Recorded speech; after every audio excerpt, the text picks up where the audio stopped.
Hi, my name is Corinne, and I am honored to be able to call myself a Rezvan scholar.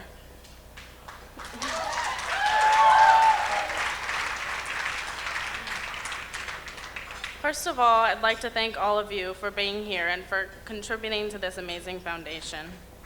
I would like to thank all of the board members for selecting me to be their very first scholarship winner and for all that they have provided for me.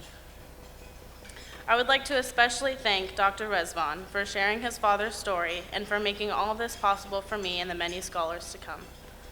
Elizabeth Rezvan for all of the guidance and kindness she has shown me, and finally, Annie Medigian and Harriet Huggins for their amazing mentorship and care.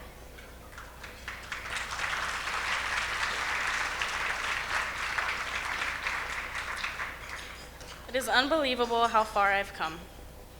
My parents were drug addicts, and my father left when I was 4, so I have very little memory of him. When he left, my 3 younger siblings and I, along with my mom, moved in with my mom's boyfriend and his 2 kids, which were also younger than me. My mom's boyfriend was abusive, physically, emotionally, sexually, and mentally towards my mom and I. There were days I would walk my siblings home from school, and when we got home, we could hear our mom screaming through a locked door.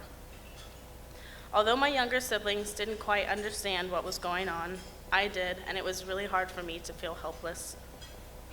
I banged on the door with the ladder from my bunk bed and ended up being thrown clear across the hallway into the next bedroom, almost splitting my head open. As I mentioned before, I was the oldest of 6 children, so I essentially became a mother. Most days my parents were incapable of taking care of us due to their drug habits, so I would make sure we were all bathed and fed, sometimes giving up my own food for them. I would walk them to and from school and make them do homework, all the while ignoring my own.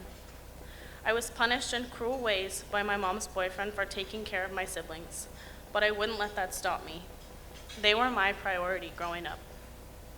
At the age of 8, I was put into the foster care system. For about 2 years, me and all of my siblings moved from house to house together. We lived in a few houses where the foster parents didn't even speak English. After these 2 years, we were separated, which was a devastating time in my life. I was left with only my sister. For 2 more years, we went through the foster care system until we were adopted by our grandparents.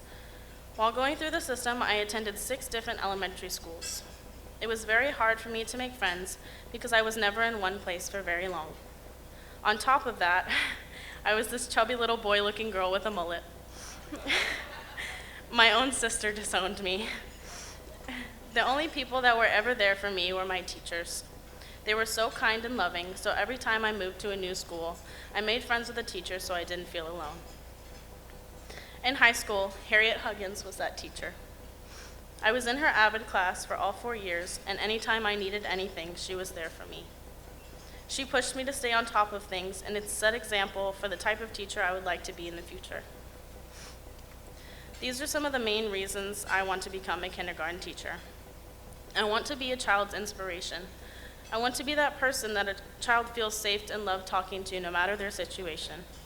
Although teachers are my inspiration, school was never important to me growing up, not until after I was adopted in the 6th grade. And in the 6th grade, I couldn't tell you what 9 multiplied by 5 was because I had not yet learned the basic skills. So school was very hard for me. For hours, I would sit at the table with my homework in front of me, and I would cry because it felt impossible.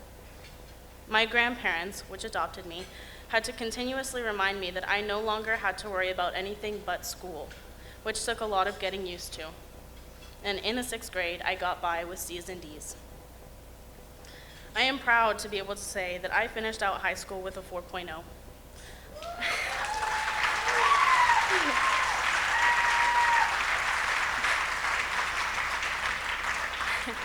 I graduated with a 3.8 cumulative GPA. I was recognized as a CUSD Student of Promise in 2015 and a CASQUA Scholar in 2016. I never even imagined myself graduating, and the fact that I did with the grades and honors that I did is amazing to me.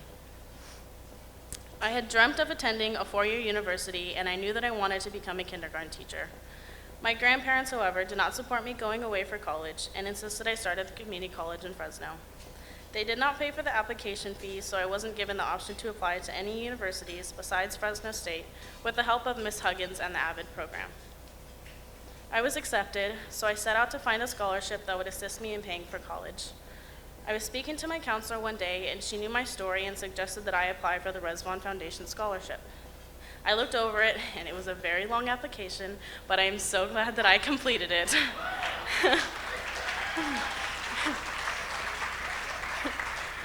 When I found out that I was selected to be a Rezvan Scholar, I cried. I had never felt so much joy in my life. I was reinstated at Fresno State and was able to apply and get the classes I needed for my first semester. But due to the lack of support at home, I ended up moving out about a month after I graduated, but with this foundation's help, I have continued to strive and beat the odds. I finished my first semester of college with a 4.0 GPA.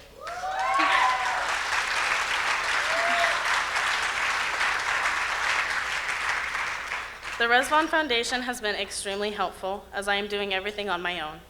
I am currently a full-time student, a full-time employee, and a volleyball player at Fresno State.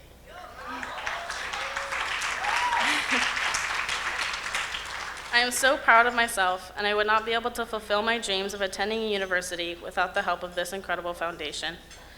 They have not only provided me with the opportunity to get an education, but also with a mentor who has been so helpful to me and loads of support. This has been a life-changing experience, and I cannot thank you enough for being here tonight and for being a part of my success.